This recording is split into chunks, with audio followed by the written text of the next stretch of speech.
Hello అండి. ఈరోజు నేను గోధుమ పిండితో భక్షాలు చేస్తున్నాను.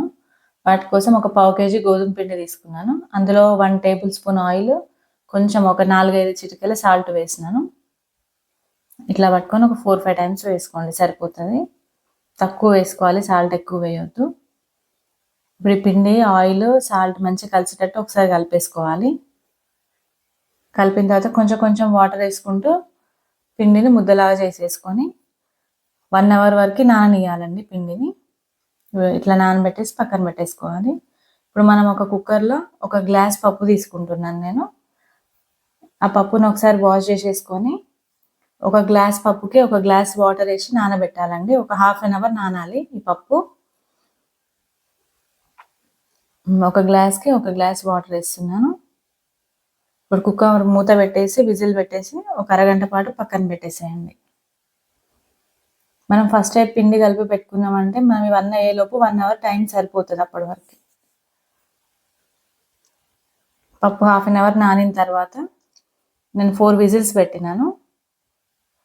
4 విజిల్స్ పెట్టి తీసిన తర్వాత పప్పు ఇట్లా వచ్చింది.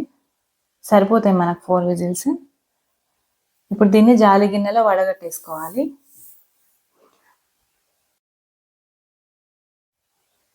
ఈ పప్పు కొంచెం చల్లారిన తర్వాత కొంచెం కొంచెం మిక్సీ చేసుకోవాలి.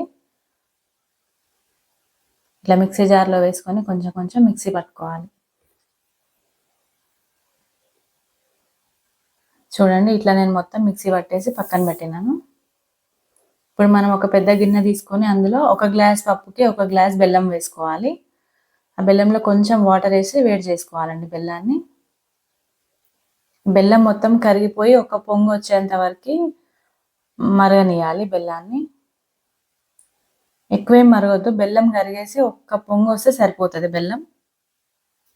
జస్ట్ ఇవ్వండి ఇట్లా వచ్చిందంటే ఇప్పుడు మనం మిక్సీ చేసుకున్న పప్పుని ఇందులో వేసేసుకోవాలి. పప్పుని బెల్లంని రెండు కలిపి కూడా మిక్సీ చేసుకొని కూడా ఇట్లా వేడి చేసుకోవచ్చండి. మీకు ఎట్లా వీలైతే అట్లా చేసుకోండి. ఈ పూర్ణంలో కొంచెం సోంపు, ఒక 2 ఇలాచి, ఒక చిన్న ఎండు కొబ్బరి ముక్క కూడా మిక్సీ చేసి వేసుకోవచ్చు. నేనైతే ఏం వేయను, కానీ అట్లా కూడా బాగుంటుంది. ఇట్లా మొత్తం కలిపేసిన తర్వాత నీట్గా ఒక 2 టీ స్పూన్స్ నెయ్యి వేసుకోవాలి. నెయ్యి వేసుకొని ఇదంతా ఒకసారి కలిపేసుకొని స్టవ్ ఆఫ్ చేసేసుకోవాలి. చూడండి, నెయ్యి అంతా కరిగేటట్టు ఇందులో కలిసేటట్టు కలిపేసుకోవాలి. చూడండి, ఇట్లా నేను కొంచెం తీసుకొని ఉండ చేసి చూస్తున్నాను.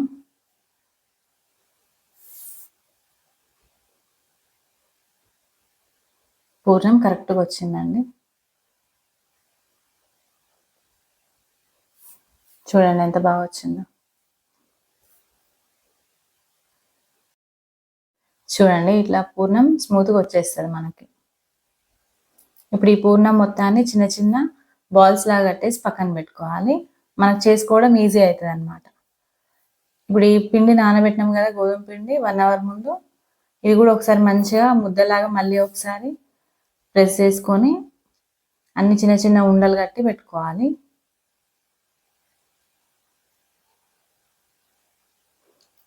దానిపైన మూత పెట్టేసి పక్కన పెట్టుకోవాలండి. ఉండలన్నీ చేసుకున్న తర్వాత అందులోంచి ఒకటి తీసుకొని ఇట్లా పూరి ప్రెస్తో ప్రెస్ చేయాలి. కొంచెం చిన్న పూరిలాగా చేసి అందులో మనం అన్ని బాల్స్ లాగా చేసి పెట్టుకున్నాం కదా పూర్ణం, ఒక్కొక్క బాల్ని ఇట్లా చిన్న చిన్న పూరీలు చేసుకొని ఇందులో పెట్టుకుంటూ ప్రెస్ చేసుకోవాలి.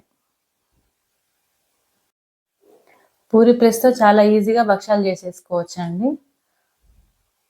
హ్యాండ్ కన్నా కూడా పూరి ప్రెస్ ఈజీగా తొందరగా చేసేసుకోవచ్చు. చూడండి, ఇట్లా అన్ని ఉండలు చేసి పెట్టుకోవాలి. వీటన్నిటికీ మనం కొంచెం ఆయిల్ రాసేసి పక్కన పెట్టుకోవాలి మూత పెట్టి. అందులోంచి ఒక్కొక్కటి తీసుకుంటూ పూరి ప్రెస్తో ఇట్లా ప్రెస్ చేసుకోవాలి.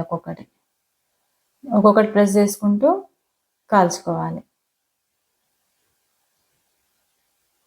చూడండి, కొంచెం ఆ ఉండని వెనక్కని పెట్టుకోవాలి. పూరి ప్రెస్లో పెట్టి ఇట్లా ఒకసారి మెల్లిగా ఒక 2 టైమ్స్ ప్రెస్ చేస్తే మనకి భక్ష రెడీ అయిపోతుంది. చూడండి ఎంత కరెక్ట్గా వచ్చిందో. అన్నీ ఇట్లా వచ్చేస్తాయండి.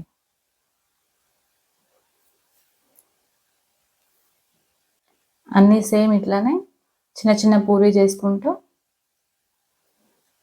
ఒక పూర్ణం బాల్ ఇందులో పెట్టేసుకొని రౌండ్గా ఆ పూరిని చుట్టేసుకొని ఎక్స్ట్రా పిండి తీసేసుకోవాలి.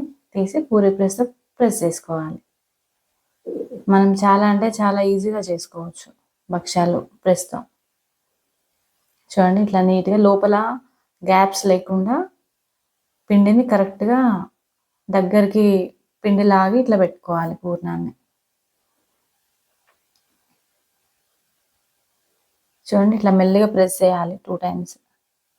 ఒకవేళ మీకు ఇంకా లావు అనిపిస్తే హ్యాండ్తో ఇట్లా అనేసేయండి ఒకసారి, ఇంకా సన్నగా వస్తాయి మీకు చాలా.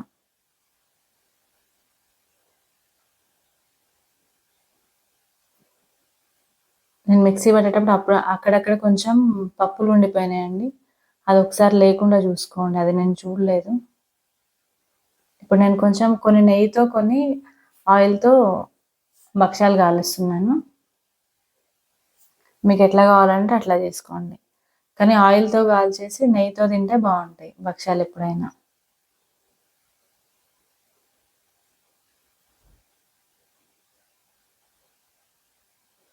చూడండి ఒకసారి వేసినాక 1 నిమిషం పాటు వదిలేయాలి. వదిలేసి తిప్పుకొని మళ్ళీ నెయ్యి వేసుకోవాలి. మీరు నెయ్యితో కాలిస్తే నెయ్యి, ఆయిల్తో కాలిస్తే ఆయిల్.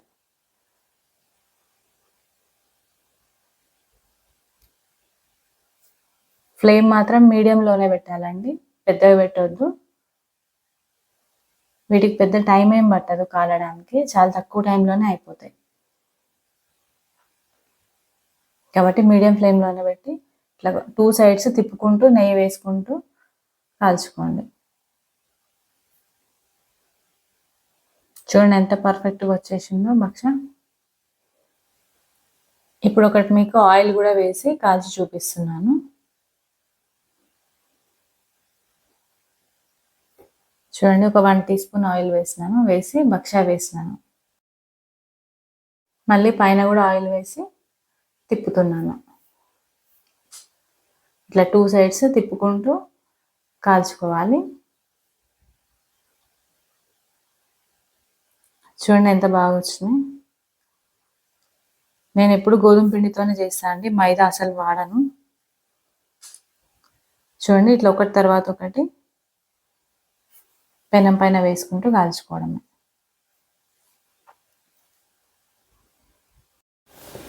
భక్ష్యాలు ఎప్పుడైనా ఇట్లా కొంచెం ఒక 1/2 teaspoon నెయ్యి వేసుకొని మొత్తం స్ప్రెడ్ చేసుకొని ఫోల్డ్ చేసుకొని తినాలి. అప్పుడే టేస్ట్ ఇంకా బాగుంటుంది. అన్నీ ఆయిల్తో కాల్చేసుకోవాలి. ఇట్లా నెయ్యితో స్ప్రెడ్ చేసుకొని తినాలి, ఇట్లా ఫోల్డ్ చేసుకొని. ఇట్లా 2-3 అయినా మనం ఈజీగా తినేయచ్చు. ఓకేనా అండి? Thank you, bye.